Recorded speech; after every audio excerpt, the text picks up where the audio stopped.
नमस्कार दर्शकों। लगभग 4-5 महीनों से मेष राशि वालों के जीवन में कुछ न कुछ परेशानियां देखने को मिल रही हैं। किसी को कुछ परेशानी है तो किसी को कुछ परेशानी है। किसी का स्वास्थ्य खराब है तो किसी को धन से संबंधित समस्या है। किसी का कैरियर अच्छा नहीं चल रहा है। किसी के फैमिली लाइफ में कुछ न कुछ प्रॉब्लम है। कुछ न कुछ समस्याएं देखने को लगभग 4-5 महीनों से मिल रही है। क्या कारण है? किन ग्रहों के कारण ये समस्याएं देखने को मिल रही हैं और ये समस्याएं कब तक चलने वाली है? इसका उपाय क्या है? संपूर्ण क्षेत्रों के बारे में चर्चा करेंगे। साथ ही साथ हम जानेंगे कि लास्ट फरवरी से लेकर जुलाई तक का समय आपका कैसा रहने वाला है। इस बीच आपको क्या उपाय करने चाहिए और कौन से क्षेत्रों पर क्या आपको काम करना चाहिए। संपूर्ण क्षेत्रों के बारे में विस्तार से चर्चा करेंगे। तो आइए जानते हैं। उससे पहले यह समझिए कि यह फलादेश चंद राशि पर आधारित है। नाम राशि के आधार पर भी जान सकते हैं और लगन राशि के आधार पर भी जान सकते हैं। जो अभी परेशानियां चल रही है, राहु का राशि परिवर्तन 30 अक्टूबर 2023 को हुआ था। राहु आपके 12वें भाव में आ गए थे और केतु आपके 6ठे भाव में आ गए थे 30 अक्टूबर 2023 को। अक्टूबर के बाद ही समस्याएं देखने को ज्यादातर मिली। इसके पहले भी समस्याएं थी, लेकिन वो समस्याएं अभी भी चल रही है और ये समस्याएं कब तक चलेगी, ये हम विस्तार से चर्चा करेंगे। राहु 12वें भाव में व्यय कराता है, खर्चे कराता है, नुकसान देने का काम करता है और वो कर रहा है। आय से ज्यादा यहाँ पर खर्चे देखने को मिल रहे हैं। मेहनत आप खूब कर रहे हैं, लेकिन उतनी सफलताएं नहीं मिल पा रही है। राहु की 3 दृष्टियां होती, 5वीं दृष्टि, 7वीं दृष्टि और 9वीं दृष्टि। राहु 12वें भाव में व्यय तो करा ही रहा है, साथ ही साथ इनकी 5वीं दृष्टि 4थे भाव में भी पड़ रही है, जो कि सुख को छीनने का काम कर रहा है। कई लोगों को देखा गया कि उनके पास सब कुछ है, धन है, मकान है, बंगला है, गाड़ी है, सब कुछ है, लेकिन फिर भी वो मानसिक रूप से खूब परेशान। क्यों परेशान है? राहु की पंचम दृष्टि सुख भाव में होने के कारण सब कुछ होते हुए भी सुख नहीं मिल पा रहा है। मानसिक टेंशन देने का काम यहां पर राहु करता है। माता के स्वास्थ्य पर बुरा प्रभाव, माता के साथ संबंध को खराब करने का काम करता है। साथ ही साथ यहां पर विचलित करने का काम करता है, भ्रमित करने का काम करता है।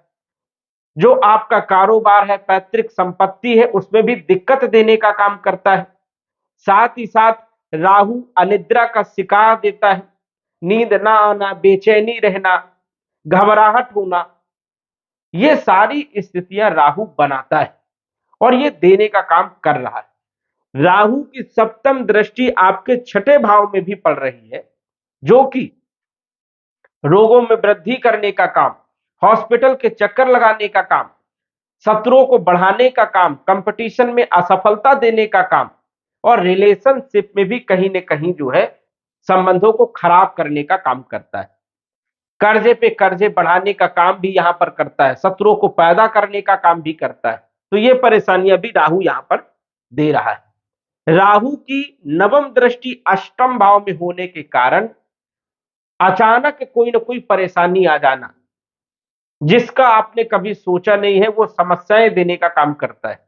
अष्टम भाव में राहु जब देखता है तो कई बार शेयर मार्केट से भी बड़ा नुकसान देने का काम करता है और अचानक कोई लीगल नोटिस आ जाना, कोई ना कोई परेशानियां अचानक देने का काम करता है और राहु 12वें भाव में ये परेशानियां देता रहेगा। वही शनि के बारे में बात करें तो शनि आपकी कुंडली में बहुत अच्छे भाव में गोचर कर रहे हैं। एकादश भाव में शनि बहुत अच्छे परिणाम देते हैं और अपनी राशि में, मूल त्रिकोण की राशि कुंभ राशि में गोचर कर रहे हैं, तो स्वाभाविक है कि अच्छा परिणाम शनि यहां पर देंगे ही देंगे। लेकिन शनि कुछ परेशानियां भी दे रहे हैं। शनि का एक रूल है, शनि जिस स्थान में बैठता है उस स्थान के फलों में वृद्धि करता है। यदि भाव अच्छा है तो अच्छे फलों में वृद्धि करेगा, भाव यदि खराब है तो खराब फलों में वृद्धि करेगा। शनि आपके एकादश भाव में गोचर कर रहे हैं और यह भी भाव होता है मेहनत का। यदि आप मेहनत करोगे तो शनि यहां पर सफलता देता है, और ये भाव शनि के लिए अच्छा भी माना गया है। लाभ का भाव है, शनि लाभ में वृद्धि करने का काम करता है, लेकिन मेहनत करना पड़ेगा क्योंकि ये मेहनत का भी भाव है। तीसरा भाव भी मेहनत का है और एकादश भाव भी मेहनत का है, तो मेहनत तो करना पड़ेगा। मेहनत करोगे तभी तो लाभ होगा, तभी तो धन आएगा। शनि यहां पर मेहनत करवाते हैं, और जो व्यक्ति खूब मेहनत करता है उसको सफलता जरूर मिलती है, चाहे अंत में सफलता क्यों न मिले। अब शनि आपके कैरियर के भी मालिक है, दसम भाव के मालिक है, एकादश भाव के मालिक है, एकादश भाव में गोचर कर रहे हैं, तो कैरियर के लिए मेहनत करवाएंगे, खूब मेहनत करवाएंगे। जब तक पसीना नहीं निकलेगा तब तक शनि यहां पर अच्छे रिजल्ट नहीं देते। यदि आपने मेहनत खूब किया तो रिजल्ट बिल्कुल ये देने वाले हैं। निष्फिक्र होकर के आप जो है मेहनत करिए। शनि दिक्कत कहां पर देता है? शनि की जो दृष्टियां होती है वो अशुभ मानी जाती है। शनि की तीन दृष्टियां होती है, तीसरी, सातवीं और दसवीं। तीसरी दृष्टि आपके राशि के ऊपर पड़ रही है, लगन के ऊपर पड़ रही है, जो कि मुख्य भाव माना जाता है। और राशि में यदि जो है शनि की, राहु की, केतु की दृष्टि पड़ रही है तो वहां पर स्ट्रगल होता है। और शनि लगन भाव में दृष्टि डाल रहे हैं, इस कारण से आलस पैदा करने का काम करेंगे। अब ये आलसी बनाने का भी काम करेंगे, काम को टालने का काम ऐसा व्यक्ति करता है। जब भी शनि की दृष्टि लगन भाव में राशि पर हो तो व्यक्ति काम को टालने का काम करता है, काम काज करने में मन नहीं लगता है। और आज यदि काम करना है तो वो 4 दिन टाल देगा, बस कर लूंगा ये स्थिति बनी रहती है। तो कहीं ना कहीं शनि की लगन भाव में दृष्टि होने के कारण कॉन्फिडेंस आपका कमजोर हो जाता है, लो हो जाता है। और इसी कारण से जो आपके अंदर जुनून होना चाहिए, क्योंकि मेष राशि वालों के अंदर जुनून होता है, जोश होता है, काम के प्रति वो वफादार होते हैं, लेकिन शनि की दृष्टि होने के कारण वो स्थितियां नहीं बन पा रही है। यही कारण है।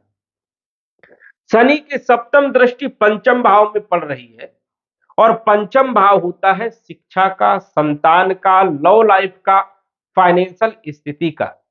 यहां पर भी देखा गया कि विद्यार्थियों का मन पढ़ाई लिखाई में उतना बढ़िया नहीं लग रहा है। लव लाइफ को लेकर के भी कोई न कोई समस्याएं देखने को मिल रही है, मनमुटाव की स्थिति बन रही है। साथ ही साथ फाइनेंशियल स्थिति में भी उतार चढ़ाव की स्थिति बनी। पंचम भाव होता है जुआ, लॉटरी, सट्टा, शेयर मार्केट का भी, तो यहां पर भी नुकसान वाली स्थिति देते हैं, इसलिए सावधानी पूर्वक आपको कार्य करना है। शनि की दसम दृष्टि अष्टम भाव में पड़ रही है। अष्टम भाव होता है अचानक कोई परेशानियां आ जाना, सडनली कोई परेशानी आ जाना।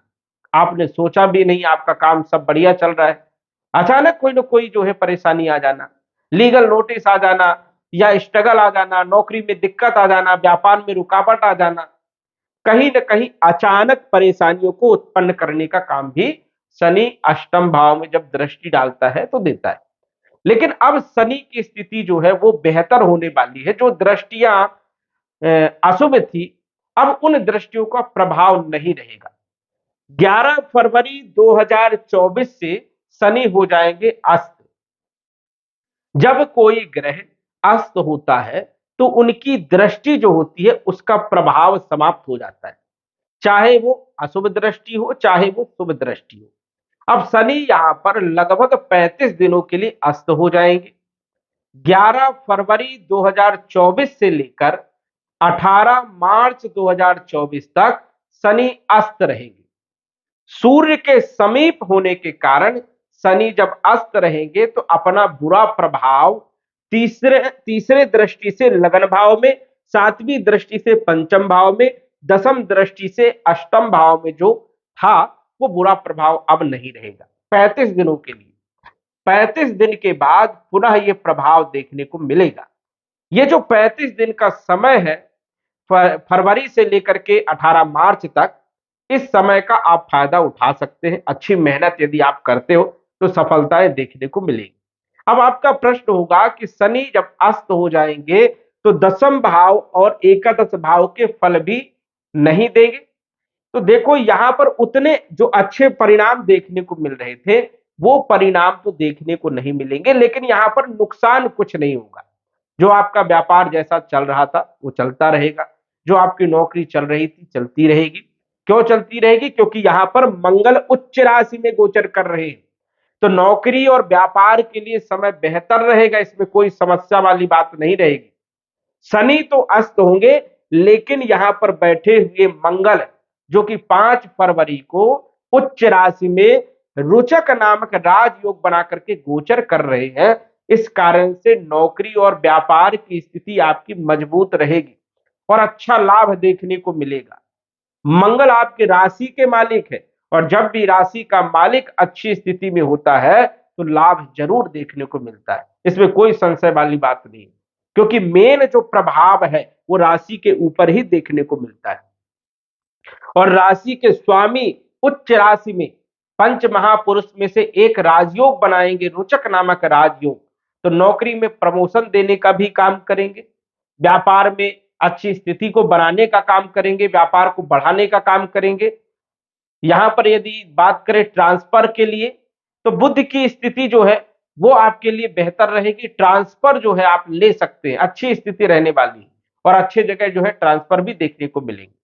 तो कैरियर से संबंधित कोई विशेष दिक्कत नहीं रहेगी, और अच्छी स्थिति ये होने वाली है कि शनि की जो दृष्टि का अशुभ प्रभाव था वो अब जो है 35 दिनों के लिए अशुभ प्रभाव नहीं रहेगा, और इस टाइम पे यदि आप कोई भी काम करते हैं तो आपको सफलताएं अच्छी देखने को मिलेगी। मंगल जो है आपके 10वें भाव में 23 अप्रैल तक रहेंगे, 15 मार्च तक, सॉरी 15 मार्च तक, 15 मार्च तक मंगल की बहुत अच्छी स्थिति रहेगी। और 15 मार्च के बाद की यदि हम बात करें तो 15 मार्च के बाद मंगल एकादश भाव में कुंभ राशि में गोचर करेंगे। यहां पर भी मंगल बहुत अच्छे परिणाम देते हैं, और यहां पर मंगल बली हो जाते हैं, मंगल दिग्बली यहां पर भी होते हैं, दोनों ही भाव में होते हैं। जब भी लग्नेश एकादश भाव में, लक्ष्मी भाव में, लाभ भाव में गोचर करता है तो व्यक्ति की, जातक की हर प्रकार की इच्छा की पूर्ति करता है, क्योंकि एकादश भाव जो होता है ये इच्छा पूर्ति वाला भाव, तो इच्छा पूर्ति योग बनेगा। तो मंगल यहां पर भी अच्छे परिणाम देंगे, लेकिन यहां पर मंगल कई बार ईगो बढ़ा देते हैं, जब शनि के साथ बैठते हैं ईगो बढ़ा देते हैं, शत्रुओं को भी पैदा कर देते हैं, और कमीशन वाले क्षेत्रों से बड़ा लाभ देने का काम करते हैं, 2 नंबर के कारणों में बड़ी स्थिति बनाते हैं, बड़ा लाभ देने का काम करते हैं, अचानक धन लाभ देने का काम करते हैं। लेकिन मंगल यहां पर जब बैठते हैं तो चोट चपेट लगने की संभावनाएं भी हो सकती है। वाहन चलाते समय आपको सावधान भी रहना चाहिए, कुछ अच्छे और कुछ बुरे दोनों प्रकार की स्थिति यहां पर शनि के साथ मंगल होने के कारण बनेगी। नहीं तो मंगल यहां पर अकेले यदि होते तो और बेहतर रिजल्ट देने का काम करेंगे। तो हर प्रकार की इच्छा पूर्ति यहां पर मंगल करेंगे, जो आपकी इच्छा है, जो जिज्ञासाएं हैं, और उसके प्रति यदि आप वफादार हैं, कर्म करते हैं तो सफलताएं जरूर देखने को मिलेंगी। मंगल 23 अप्रैल 2024 को जब 12वें भाव में चले जाएंगे तो अशुभ परिणाम देने का काम करेंगे। मतलब फरवरी और मार्च का महीना बढ़िया रहेगा, लेकिन जब ये 23 अप्रैल को मंगल, 23 अप्रैल तक का समय आपका बढ़िया रहेगा, उसके बाद जब मंगल 12वें भाव में जाएंगे तो स्वास्थ्य से संबंधित परेशानियां देने का काम करेंगे। यहां पर आपको विशेष तौर पर ध्यान रखना है, स्वास्थ्य आपका खराब हो सकता है, कॉन्फिडेंस आपका कमजोर हो सकता है, नौकरी और व्यापार को लेकर के कुछ न कुछ परेशानियां उत्पन्न हो सकती हैं, और ये परेशानियां 1 जून तक रहने वाली, तो विशेष तौर पर ध्यान रखना है। खर्चे आपके बढ़ सकते हैं, 1 जून तक जो है ये समस्याएं देखने को मिलेंगी। 1 जून के बाद जब मंगल आपकी राशि में आ जाएंगे 1 जून को, तो जून का महीना बेहतर रहने वाला है, और मई का महीना उतना बेहतर नहीं रहेगा, क्योंकि मई के महीने में मंगल की स्थिति भी आपके लिए बेहतर नहीं है। मई के महीने में 1 मई को गुरु जो है धन भाव में आ जाएंगे, तो यहां पर अच्छे परिणाम देते हैं, लेकिन मई के महीने में अच्छे परिणाम नहीं देंगे, क्योंकि ये भी अस्त हो जाएंगे, तो मई का महीना आपका बेहतर नहीं रहेगा। 6 जून को जो है गुरु जो है उदय हो जाएंगे, तो जून का महीना आपका बढ़िया रहेगा, और मंगल भी बहुत अच्छे रहेंगे, रोचक नामक राजयोग फिर से बनाएंगे मंगल जून के महीने में, तो जून का महीना बढ़िया रहेगा। जुलाई का महीना भी आपके लिए बहुत अच्छा रहने वाला है, इसमें कोई संशय वाली बात नहीं। तो मई के महीने में कुछ परेशानियां देखने को मिलेंगी। 1 जून तक जो है मंगल आपके 12वें भाव में गोचर करेगा, तो थोड़ा सा आपको विशेष तौर पर ध्यान रखना है। यदि हम बात करें राहु के बारे में, तो राहु 12वें भाव में हमेशा व्यय कराते हैं, कोर्ट कचहरी जैसे योग बनाने का काम करते हैं, गलत आरोप लगा देते हैं, साथ ही साथ देखा जाए तो अचानक बड़ा नुकसान दे देते हैं, अचानक बड़े बड़े खर्चे देने का काम करते हैं, और ये पूरे वर्ष भर राहु 12वें भाव में गोचर करेंगे। तो राहु को ठीक करना है। राहु को ठीक करने के लिए राहु के मंत्रों का आप जप कर सकते हो, या आप साधारण बीज मंत्र का भी जप कर सकते हैं। ओम राम राहवे नमः, सिद्ध कुंजिका स्तोत्र का पाठ भी कर सकते हैं, जिससे राहु आपको अच्छे परिणाम देने का काम करे, क्योंकि ये परेशानी उत्पन्न करता ही रहेगा, पूरे वर्ष भर ये परेशानियां उत्पन्न करेगा। तो राहु को ठीक करने की जरूरत है।